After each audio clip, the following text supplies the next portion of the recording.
बोलिए सच्चिदानंद सदगुरु श्री साईनाथ महाराज की जय। अध्याय 10 श्री साई सच्चरित्र जी का अध्याय 10। ओम साई राम। श्री साई बाबा का रहन सहन, शयन पटिया, शिरडी में निवास, उनके उपदेश, उनकी विलयशीलता, नानावली, सुगम पथ। प्रारंभ।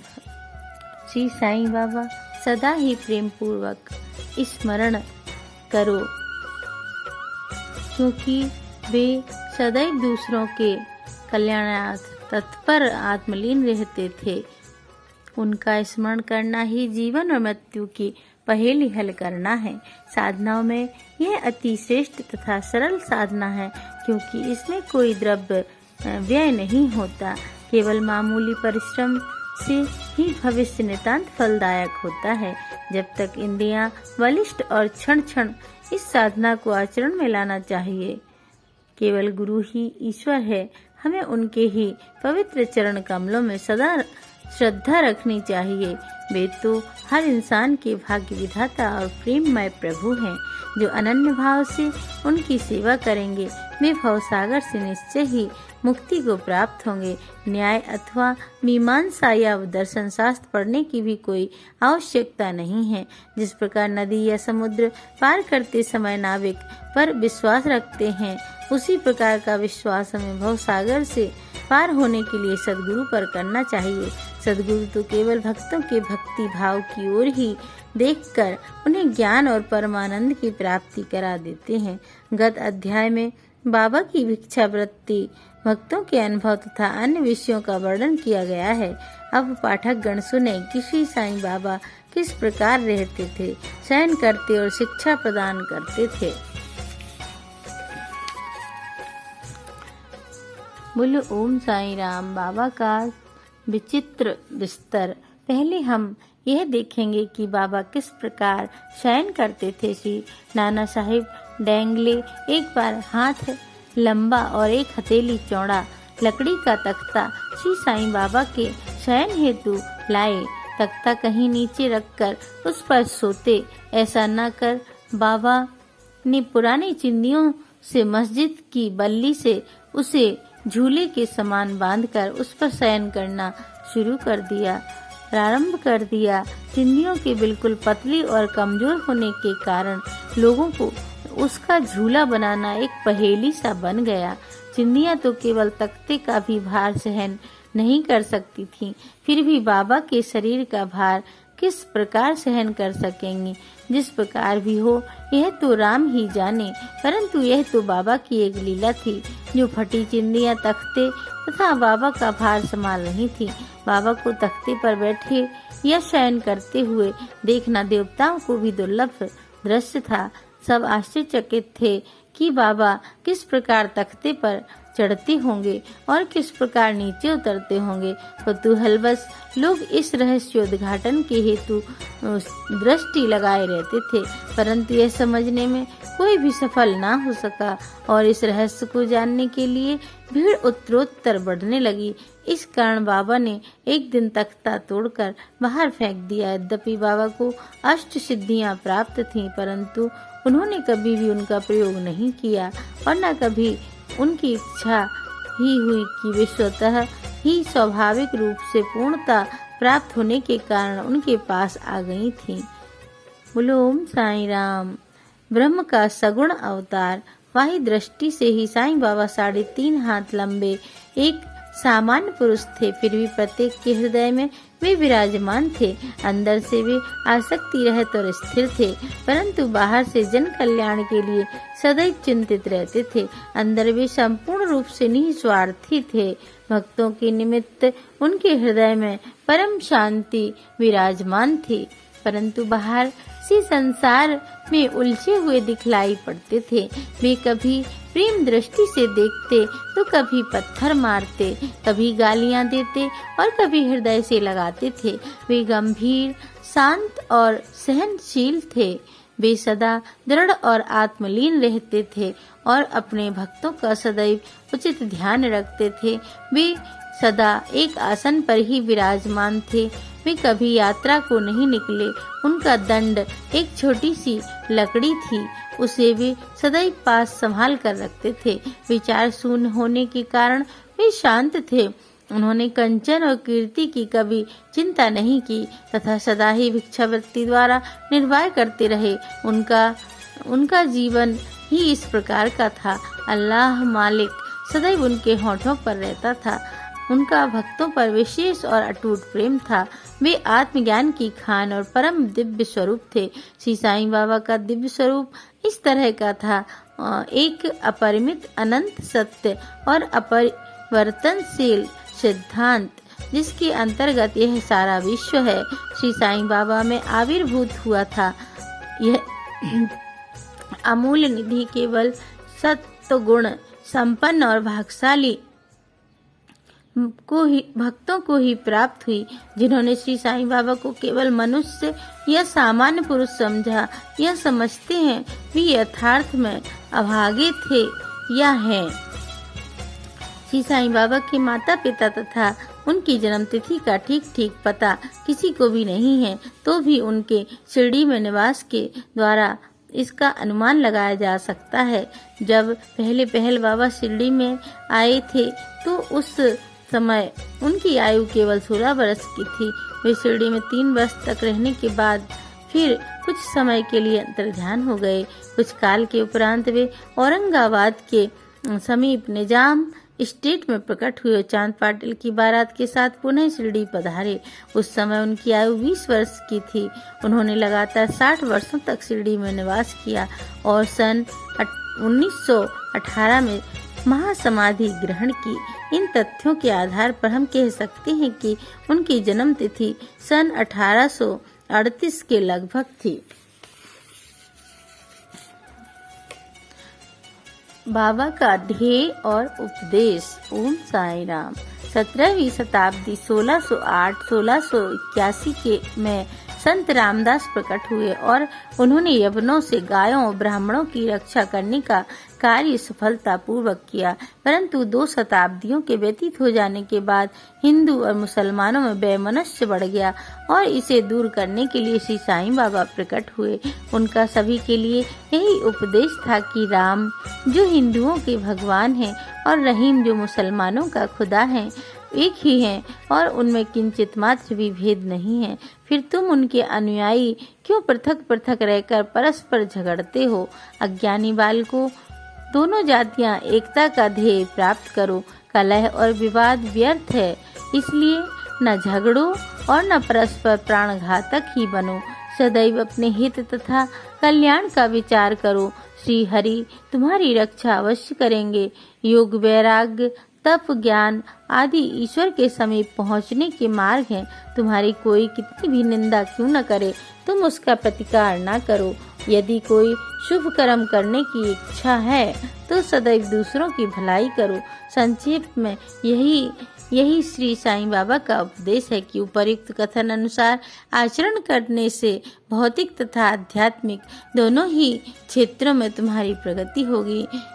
सच्चिदानंद सदगुरु श्री साईनाथ महाराज, गुरु श्री साईनाथ महाराज की जय।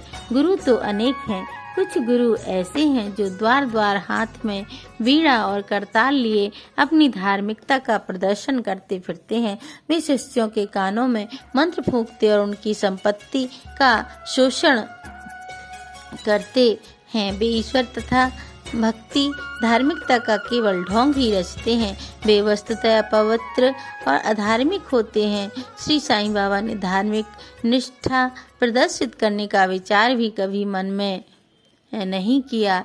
दैहिक बुद्धि उन्हें किंचित मात्र भी छू न गई थी, परंतु उनमें भक्तों के लिए असीम प्रेम था।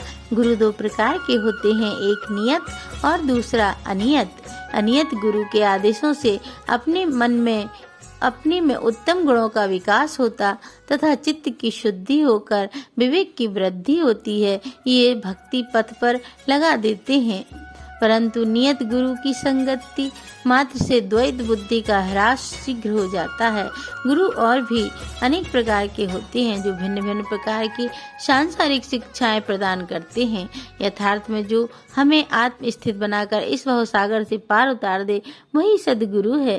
श्री साईं बाबा उसी कोटि के सदगुरु थे। उनकी महानता वर्णनीय है। जो भक्त बाबा के दर्शनार्थ आते उनके प्रश्न करने के पूर्व भी बाबा उनके समस्त जीवन की त्रिकालिक घटनाओं का पूरा विवरण कह देते थे।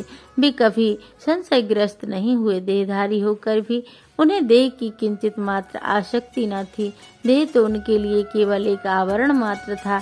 यथार्थ में तो वे नित्य मुक्त थे। वे शिरडीवासी धन्य हैं जिन्होंने श्री साईं बाबा की ईश्वर रूप में उपासना की। सोते जागते खाते पीते बाड़े या खेत तथा घर में अन्य कार्य करते हुए भी वे लोग सदैव उनका स्मरण तथा गुणगान करते थे। साईं बाबा को ईश्वर मानते थे। शिरडी की नारियों में के प्रेम की माधुरी का तो कहना ही क्या है। वे बिल्कुल भोली भाली थी।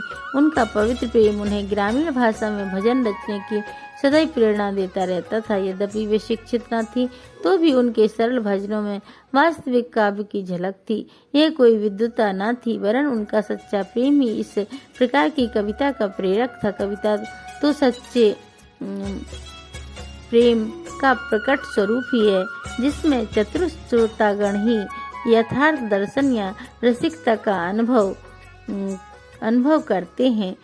बाबा की विनयशीलता। ओम साईं राम। ऐसा कहते हैं कि भगवान में 6 प्रकार के विशेष गुण होते हैं तथा एक कीर्ति, दूसरी श्री, तीसरी वैराग्य, चौथी ज्ञान, 5वां ऐश्वर्य और 6ठा उदारता। श्री साईं बाबा में भी ये सब गुण विद्यमान थे। उन्होंने भक्तों की इच्छा पूर्ति के निमित्त ही सगुण अवतार धारण किया था। उनकी कृपा दया बड़ी ही विचित्र थी। भक्तों के हेतु वे अपने श्रीमुख से ऐसे वचन कहते इसका वर्णन करने का सरस्वती जी भी साहस न कर सकती थीं। उनमें से यहाँ एक रोचक नमूना दिया जाता है।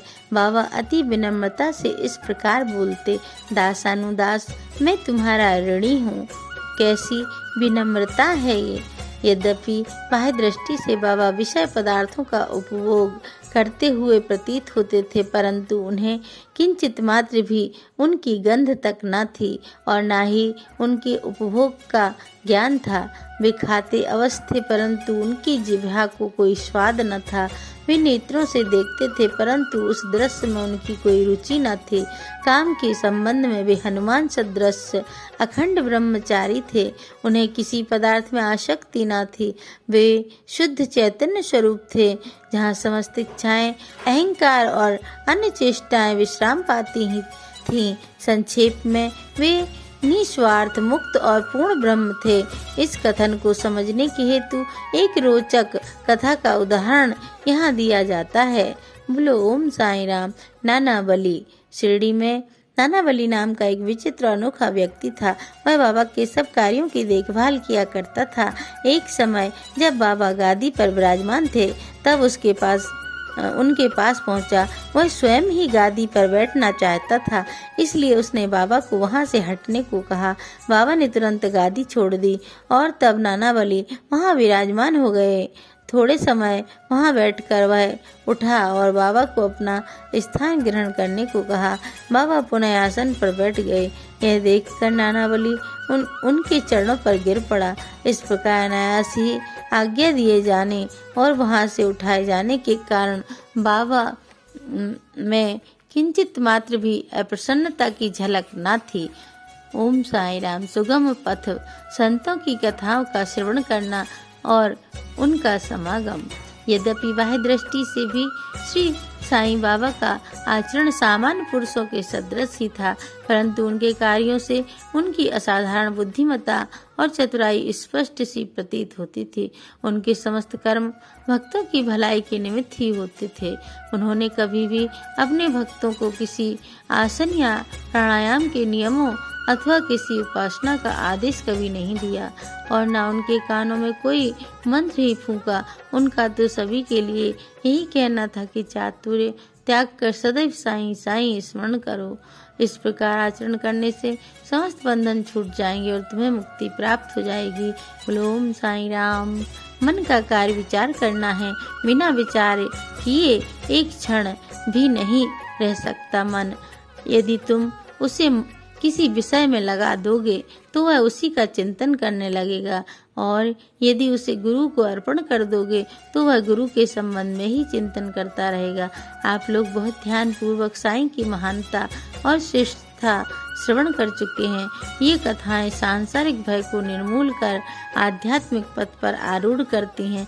इसलिए इन कथाओं का हमेशा श्रवण और मनन करो तथा आचरण में भी लाओ। सांसारिक कार्यों में लगे रहने पर भी अपना चित्त साईं और उनकी कथाओं में लगाए रहो, तब तो यह निश्चित है कि वे कृपा अवश्य करेंगे। यह मार्ग अति सरल होने पर भी क्या कारण है कि सब कोई इसका अवलंबन नहीं करते? कारण केवल यह है कि इस कृपा के अभाववश में लोगों में संत कथाएं श्रवण करने की रुचि उत्पन्न नहीं होती। ईश्वर की कृपा से ही प्रत्येक कार्य सुचारू एवं सुंदर ढंग से चलता है। संतों की कथा का श्रवण ही संत समागम है का सदृश्य। संत सानिध्य का महत्व अति महान है। उससे दैहिक बुद्धि अहंकार और जन्म मृत्यु के चक्र से मुक्ति हो जाती है। हृदय की समस्त ग्रंथियां खुल जाती हैं और ईश्वर से मिलन हो जाता है जो चैतन्य घन स्वरूप है। विषयों से निश्चय ही विरक्ति बढ़ती है तथा दुखों और सुखों में स्थिर रहने की शक्ति प्राप्त हो जाती है और आध्यात्मिक उन्नति सुलभ हो जाती है। यदि तुम कोई साधन जैसे नाम स्मरण पूजन या भक्ति इत्यादि नहीं करते परंतु अनन्य भाव से केवल संतों के ही शरणागत हो जाओ तो वे तुम्हें आसानी से भव सागर के पार उतार देंगे। इसी कार्य के निमित्त ही संत विश्व में प्रकट होते हैं। पवित्र नदियां गंगा यमुना गोदावरी कृष्णा कावेरी आदि जो संसार के समस्त पापों को धो देती हैं, वे भी सदैव इच्छा करती हैं कि कोई महात्मा अपने चरण स्पर्श से हमें पावन करे। ऐसा संतों का प्रभाव है। गत जन्मों के शुभ कर्मों के फल स्वरूप ही श्री साईं चरणों की प्राप्ति संभव है। मैं श्री साईं के मोह विनाशक चरणों का ध्यान कर यह अध्याय समाप्त करता हूँ। उनका स्वरूप कितना सुंदर और मनोहर है। मस्जिद के किनारे पर खड़े हुए वे सब भक्तों को उनके कल्याणार्थ उदी वितरण किया करते हैं जो इस विश्व को मिथ्या मानकर सदा आत्मानंद में निमग्न रहते